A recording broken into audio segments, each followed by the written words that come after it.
George Hegel's Philosophy of Mind Summary, the final section, Section 3, Absolute Mind, Der absolute Geist.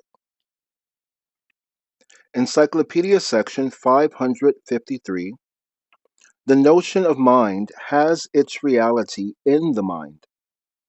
If this reality in identity with that notion is to exist as the consciousness of the absolute idea, then the necessary aspect is that the implicitly free intelligence be in its actuality liberated to its notion, if that actuality is to be a vehicle worthy of it. The subjective and the objective spirit are to be looked on as the road on which this aspect of reality or existence rises to maturity. Encyclopedia section 554. The absolute mind, while it is self centered, identity is always also identity returning and ever returned into itself. If it is the one and universal substance, it is so as a spirit, discerning itself into a self and a consciousness for which it is as substance. Religion, as this supreme sphere, may be in general designated, if it has on one hand to be studied as issuing from the subject and having its home in the subject, must no less be regarded as objectively issuing from the absolute spirit, which as spirit is in its community. Encyclopedia section 555. The subjective consciousness of the Absolute Spirit is essentially and intrinsically a process, the immediate and substantial unity of which is the belief in the witness of the Spirit as the certainty of objective truth, belief at once this immediate unity and containing it as a reciprocal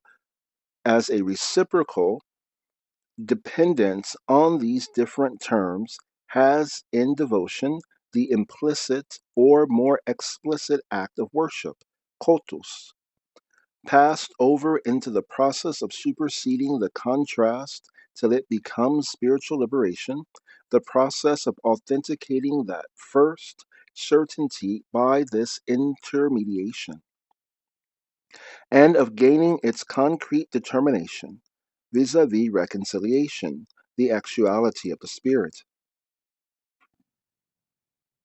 Section 3, Absolute Mind, Der absolute Geist, subsection A, Art. Encyclopedia section 556. As this consciousness of the Absolute First takes shape, its immediacy produces the factor of finitude in art. On one hand, that is, it breaks up into a work of external common existence, into the subject which produces that work, and the subject which contemplates and worships it. But on the other hand, it is the concrete contemplation and mental picture of implicitly absolute spirit as the ideal. In this ideal, or the concrete shape born of the subjective spirit, its natural immediacy, which is only a sign of the idea, is so transfigured by the informing spirit in order to express the idea that the figure shows it and it alone the shape or form of beauty. Encyclopedia section 557. The sensuous externality attaching to the beautiful, the form of immediacy as such, at the same time qualifies what it embodies. And the God of art has with his spirituality at the same time the stamp upon him of a natural medium or natural phase of existence. He contains the so called unity of nature and spirit, in essence, the immediate unity in sensually institutional form. Hence, not the spiritual unity in which the natural would be put only as ideal, as superseded in spirit, and the spiritual content would be only in self relation, it is not the absolute spirit which enters this consciousness. On the subjective side, the community has, of course, an ethical life, aware as it is of the spirituality of its essence. And its self consciousness and actuality are in it elevated to substantial liberty. But with the stigma of immediacy upon it, the subject's liberty is only a matter of life, without the infinite self reflection and the subjective inwardness of conscience.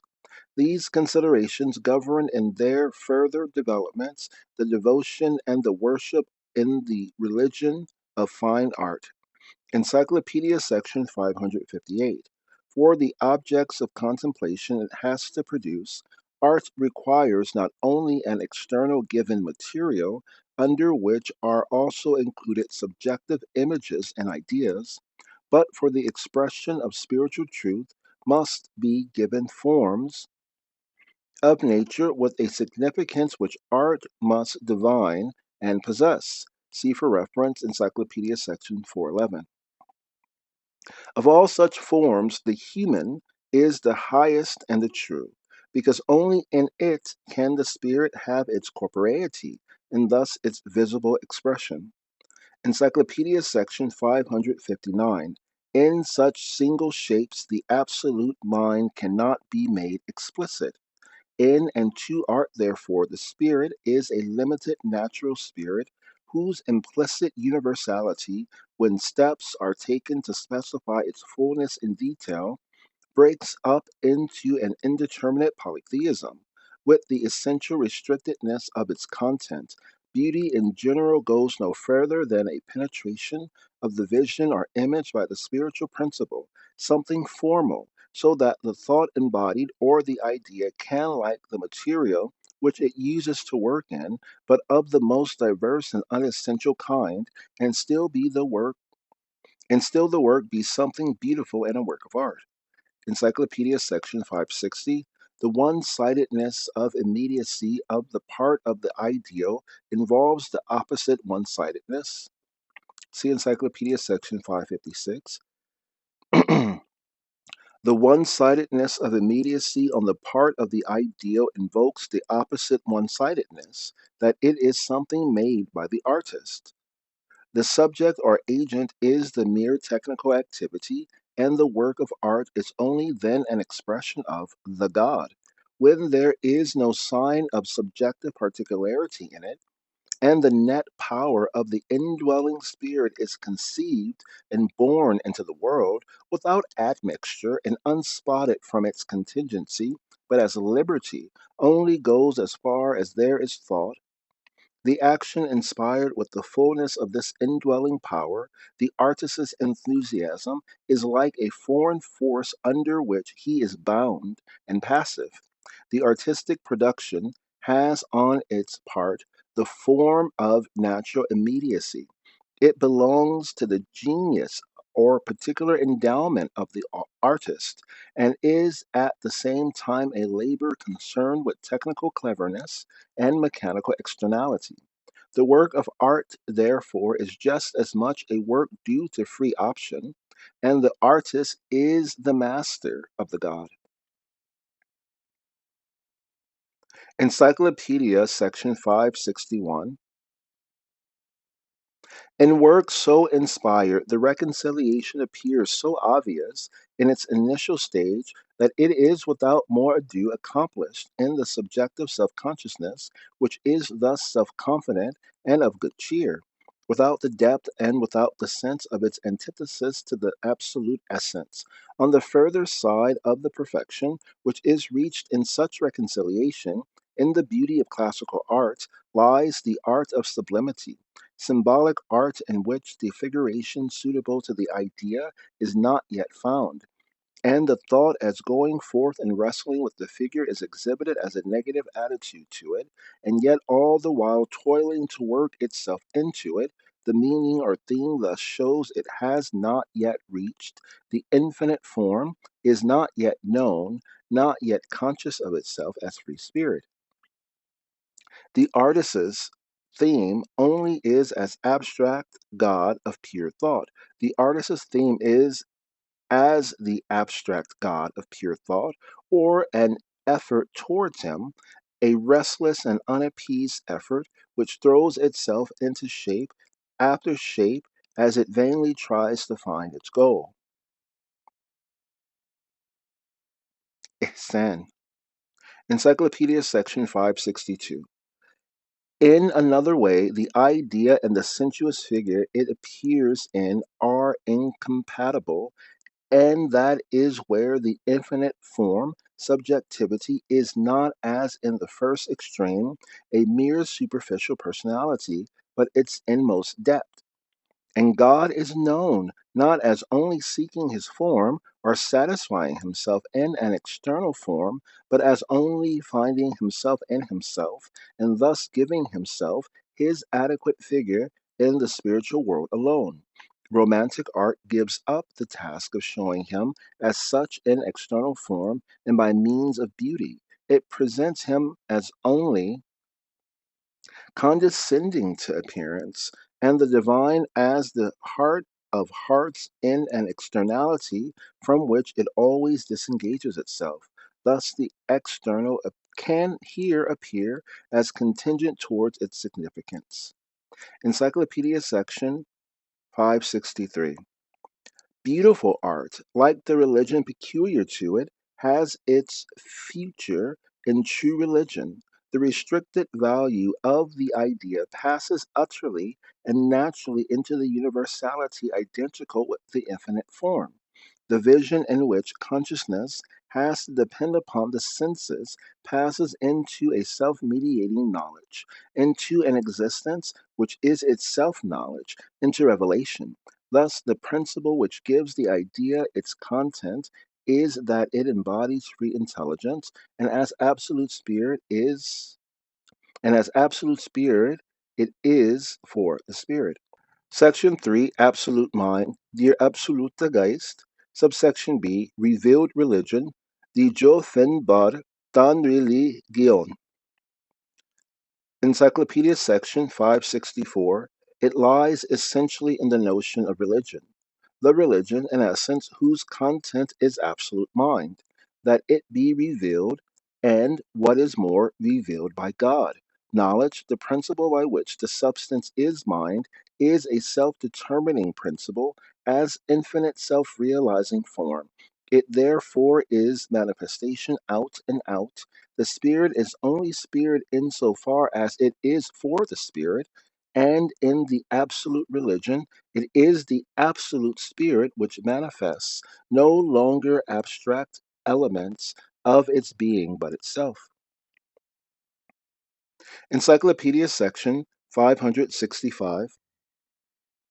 When the immediacy and sensuousness of shape and knowledge is superseded, God is, in point of content, the essential and actual spirit of nature and spirit, while in point of form he is, first of all, presented to consciousness as a mental representation.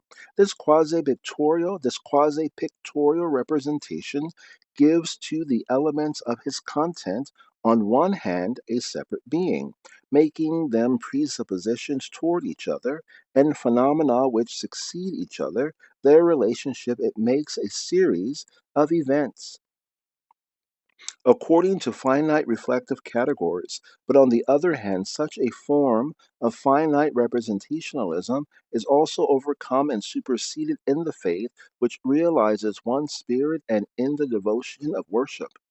Encyclopedia section 566. In this separating, the form parts from the content, and in the form, the different functions of the notion part off into special spheres of media. In the separating, the form parts from the content, and in the form, the different functions of the notion part off into special spheres or media, in each of which the Absolute Spirit exhibits itself. Meta section introduction, alpha, and eternal content, abiding self centered even in its manifestation. Meta section introduction, beta, as distinction of the eternal essence from its manifestation, which by this difference becomes the phenomenal world into which the content enters. Metasection Introduction Gamma as infinite return and reconciliation with the eternal being of the world it gave away, the withdrawal of the eternal form Gamma as infinite return and reconciliation with the eternal being of the world it gave away, the withdrawal of the eternal from the phenomenal into the unity of fullness. Encyclopedia section 567, metasection alpha. Under the moment of universality, the sphere of pure thought or the abstract medium of essence, it is therefore the absolute spirit, which is at first the presupposed principle, not however staying aloof and inert, but an underlying and essential power under the reflective category of causality, creator of heaven and earth, but yet in this eternal sphere, rather only beginning himself his son, as his son.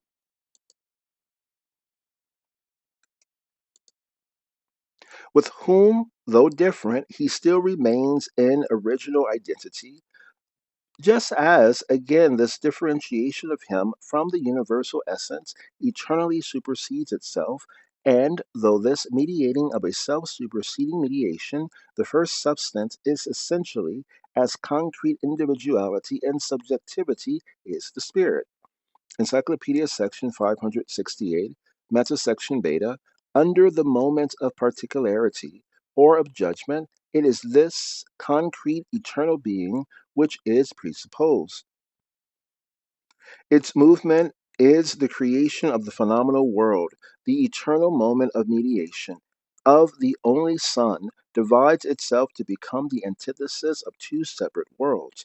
On one hand, its heaven and earth, the elemental and the concrete nature; on the other hand, standing in action and reaction with such nature, the spirit which therefore is finite. That spirit, as the extreme of inherent negativity, completes its independence till it becomes wickedness, and is that extreme through its connection with a confronting nature, and through its own naturalness thereby investing it. Yet amid that naturalness, it is when it thinks directed towards the eternal, though for that reason only stands to it in an external connection.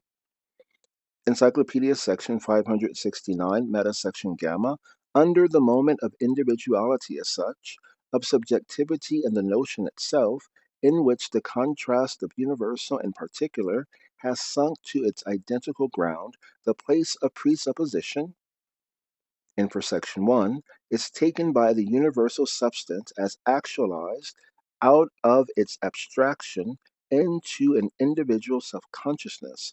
This individual, who as such is identified with the essence, in the eternal sphere he is called the Son, is transplanted into the world of time, and in him wickedness is implicitly overcome.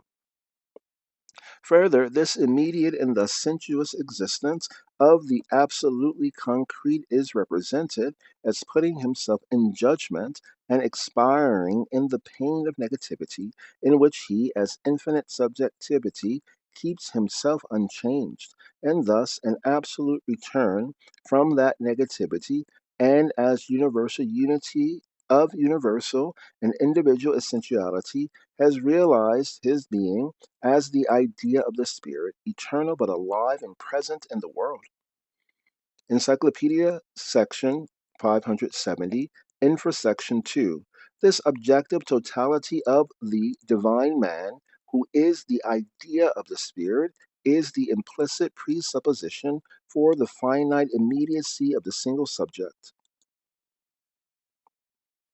For such subject, therefore, it is at first an other, an object of contemplating vision, but the vision of implicit truth, through which witness of the Spirit in him, he, on account of his immediate nature, at first characterized himself as naught and wicked, but secondly, after the example of his truth, by means of the faith on the unity in that example implicitly accomplished of universal and individual essence. He is also the movement to throw off his immediacy, his natural man and self will, his natural man and self will, to clothe himself in unity with that example, who is his implicit life, in the pain of negativity, and thus to know himself made one with the essential being, thus the being of beings.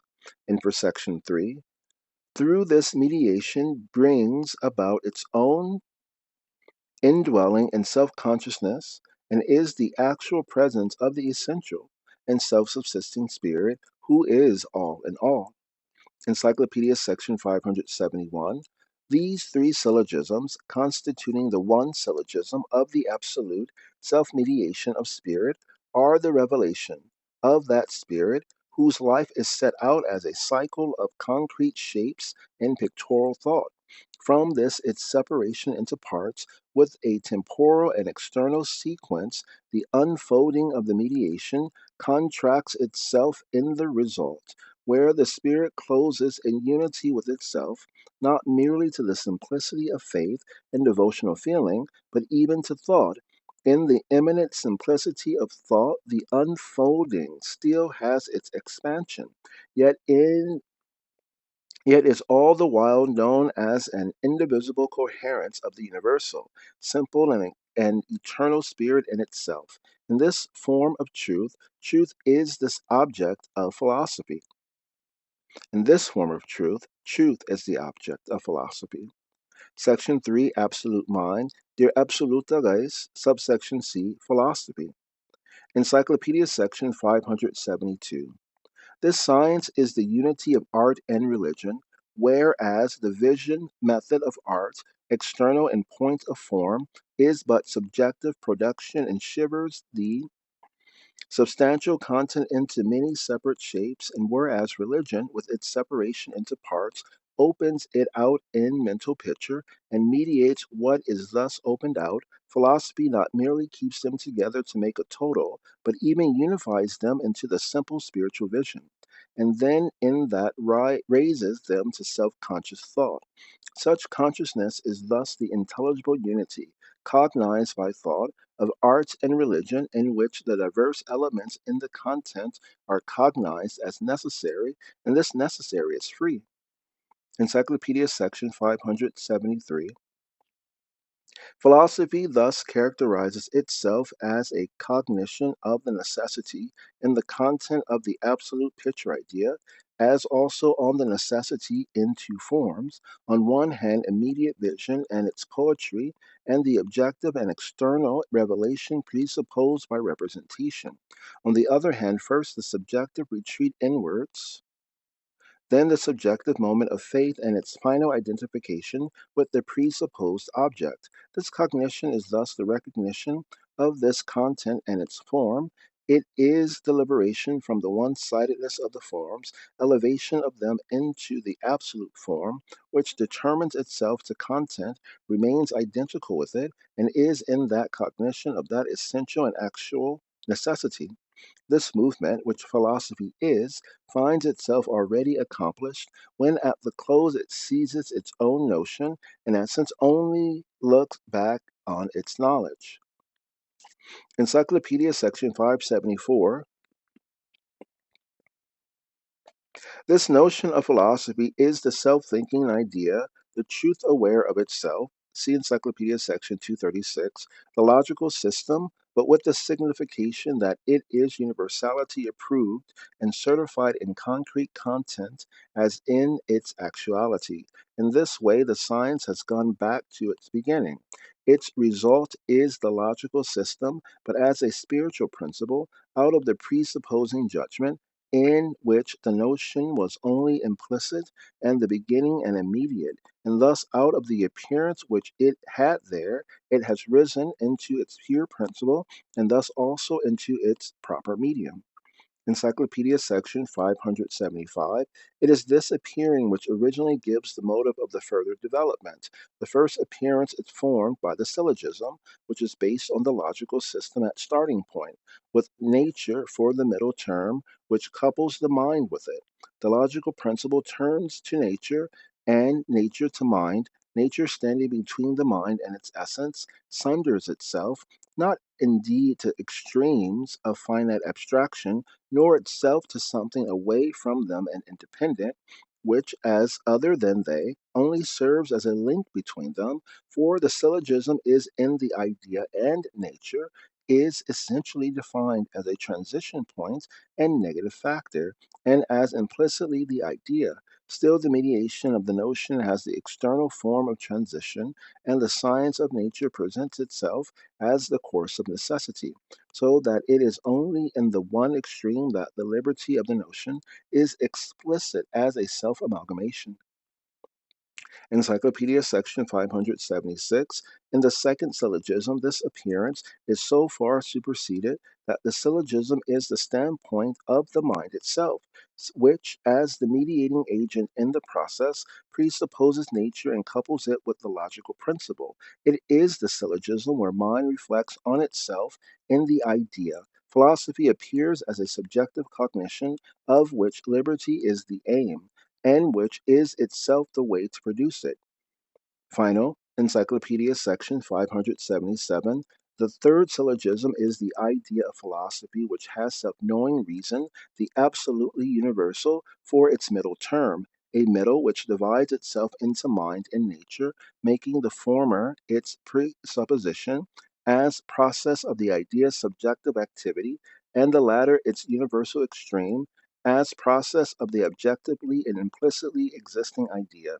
The self-judging of the idea into two appearances, see Encyclopedia sections 575 and 576, characterizes as its self-knowing reasons manifestations, and in it there is a unification of the two aspects. It is the nature of the fact, the notion which causes the movement and development, yet this same movement is equally the action of cognition, the eternal idea in full fruition of its essence eternally sets itself to work, engenders and enjoys itself as absolute mind.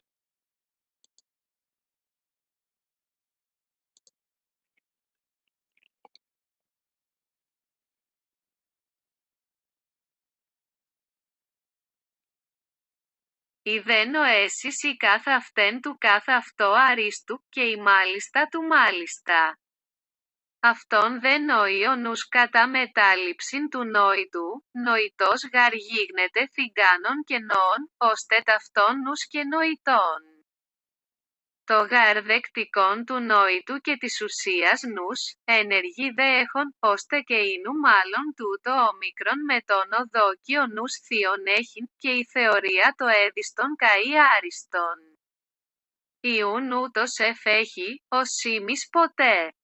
Ο Θεός αεί, θαυμαστόν, ή δε μάλλον, έτι θαυμασιότερον.